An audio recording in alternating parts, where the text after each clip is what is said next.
Hello stenographers. सूजी steno lab में आपका स्वागत है। मैं हूँ आपकी ओरेटर सूजी और आज मैं आपके लिए 100 वर्ड्स पर मिनट का डिक्टेशन लेके आई हूँ। तो चलिए वीडियो स्टार्ट करते हैं।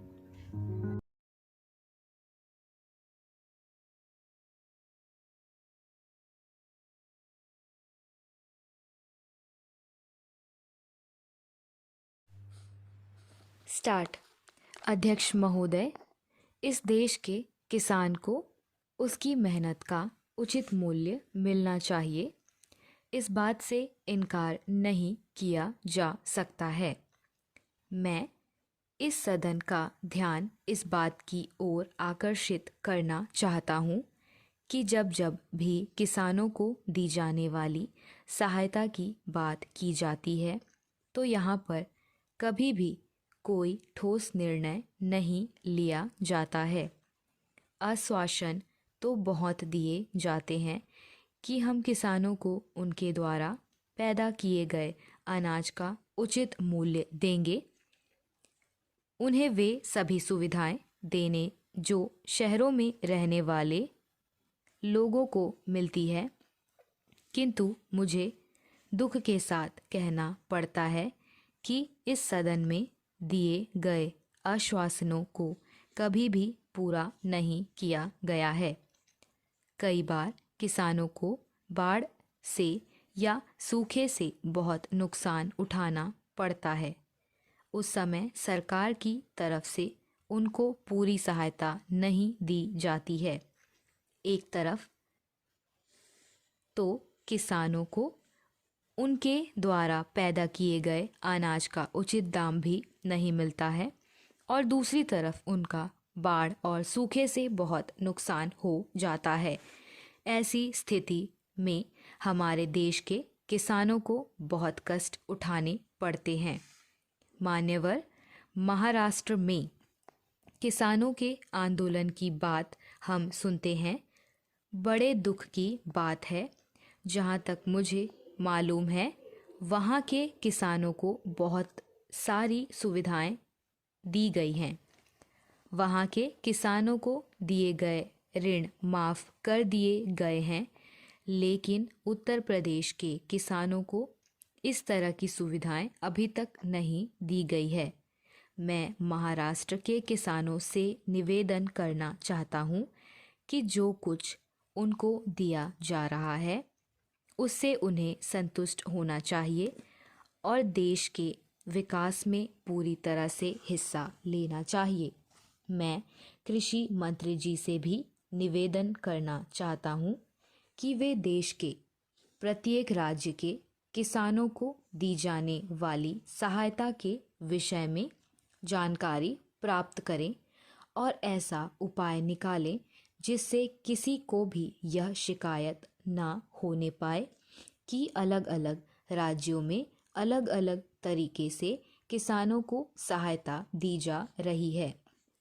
मैं माननीय मंत्री जी का आदर करता हूँ। मैं समझता हूँ कि उनके दिल में किसानों के लिए पूरी जगह है, लेकिन उनके लाभ की योजनाओं को अच्छी तरह से लागू भी करना होगा। स्टॉप।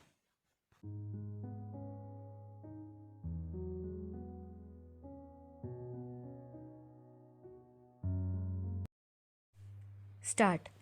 अध्यक्ष महोदय, इस देश के किसानों को उनकी मेहनत का उचित मूल्य मिलना चाहिए। इस बात से इनकार नहीं किया जा सकता है। मैं इस सदन का ध्यान इस बात की ओर आकर्षित करना चाहता हूँ कि जब जब भी किसानों को दी जाने वाली सहायता की बात की जाती है तो यहाँ पर कभी भी कोई ठोस निर्णय नहीं लिया जाता है। आश्वासन तो बहुत दिए जाते हैं कि हम किसानों को उनके द्वारा पैदा किए गए अनाज का उचित मूल्य देंगे, उन्हें वे सभी सुविधाएं देंगे जो शहरों में रहने वाले लोगों को मिलती है। किंतु मुझे दुख के साथ कहना पड़ता है कि इस सदन में दिए गए आश्वासनों को कभी भी पूरा नहीं किया गया है। कई बार किसानों को बाढ़ से या सूखे से बहुत नुकसान उठाना पड़ा है। उस समय सरकार की तरफ से उनको पूरी सहायता नहीं दी जाती है। एक तरफ तो किसान उनके द्वारा पैदा किए गए अनाज का उचित दाम भी नहीं मिलता है और दूसरी तरफ उनका बाढ़ और सूखे से बहुत नुकसान हो जाता है। ऐसी स्थिति में हमारे देश के किसानों को बहुत कष्ट उठाने पड़ते हैं। मान्यवर, महाराष्ट्र में किसानों के आंदोलन की बात हम सुनते हैं। बड़े दुख की बात है। जहाँ तक मुझे मालूम है, वहाँ के किसानों को बहुत सारी सुविधाएं दी गई है। वहाँ के किसानों को दिए गए ऋण माफ़ कर दिए गए हैं, लेकिन उत्तर प्रदेश के किसानों को इस तरह की सुविधा अभी तक नहीं दी गई है। मैं महाराष्ट्र के किसानों से निवेदन करना चाहता हूँ कि जो कुछ उनको दिया जा रहा है उससे उन्हें संतुष्ट होना चाहिए और देश के विकास में पूरी तरह से हिस्सा लेना चाहिए। मैं कृषि मंत्री जी से भी निवेदन करना चाहता हूँ कि वे देश के प्रत्येक राज्य के किसानों को दी जाने वाली सहायता के विषय में जानकारी प्राप्त करें और ऐसा उपाय निकालें जिससे किसी को भी यह शिकायत ना होने पाए कि अलग अलग राज्यों में अलग अलग तरीके से किसानों को सहायता दी जा रही है।